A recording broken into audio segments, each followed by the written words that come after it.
Boil কৰি ৰাখিছোঁ টেঙেচি শাক মানিমুনি আৰু আনহাতে আছে বিলাহী হাফ ফ্ৰাই।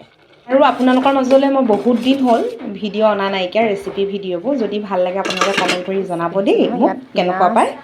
আদা নহৰু সকলোখিনি আছে, সেয়েহে মই তেলত পিঁয়াজ দিয়া নাই, আদা নহৰু দিয়া নাই, ডাইৰেক্ট আমি পেষ্ট দি দিওঁ।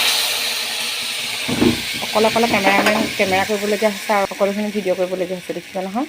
নিমখ দি দিছোঁ কাৰণ মাছতো নিমখ যিহেতুকে দি থোৱা আছে ফ্ৰাই কৰোঁতে, মাছ ফ্ৰাই কৰোঁতে, সেয়েহে নিমখ দিলোঁ। নিমখ দিয়া হ'ল, হালধি দিয়া হ'ল। এতিয়া নিমখ হালধি দিয়াৰ পিছত এইখন স্কিপ কৰিব দেই, কেৰাহীখনক লৈ কমেণ্ট নকৰিব, কিয়নো মই এইবোৰ কেৰাহীতে বনাই খানা ভাল পাওঁ।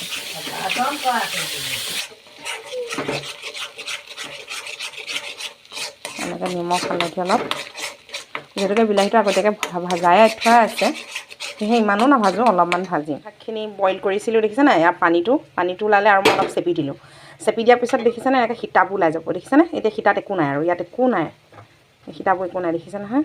এইখিনি আমি এতিয়া যিহেতুকে টেঙেচিবোৰ যেতিয়া বুটলোঁ, আমিতো পাত এটা দুটাকৈ পাতটো বুটলিব নোৱাৰোঁ, সিপাই বুটলিবলগীয়া হয়। ভালকৈ ধুই ল'লোঁ, ধুই লৈ পৰা পিছত আৰু ভিডিঅ'টো এইবোৰ সকলোখিনি দেখাব পাৰোঁ, কিন্তু ভিডিঅ'টো কি হয় অলপ লং হৈ যায়, আৰু লং ভিডিঅ'বোৰ চাবলৈ সকলোৱে বেয়া পায় যিহেতুকে, সেয়েহে মানে কি কয় আৰু টেঙেচি বুটলা ভিডিঅ'টো হোৱা নহ'ল। এদিন দেখাম বাৰু কেনেকৈ বুটলিছিলোঁ বাৰু। এয়া দেখিছে টেঙেচি পানী আছিলে, বিলাহীৰ ওপৰত এইটো এড কৰি দিলোঁ।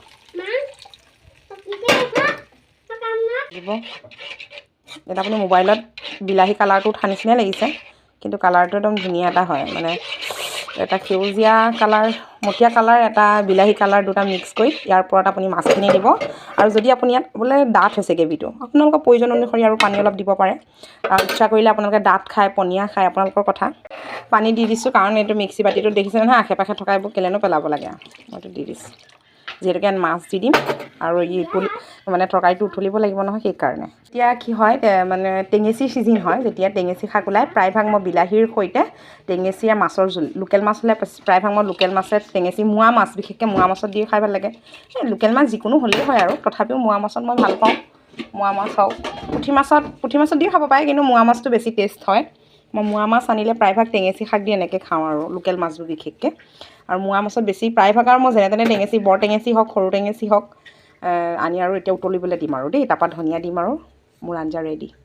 অকণমান এনেকৈ মানে সকলোখিনি মিশ্ৰণ যাতে নিমখ হালধি যি হৈছে সব মিশ্ৰণ অকণমান এনেকৈ লৰাই দিব, লাহে লাহে লৰাবলৈ দিব, তাৰপৰা উতল আহিবলৈ দিব। বুজিছেনে। এই মাছ সৰু ডাঙৰ এয়া শিঙৰা আছে, শিঙৰা মোৱা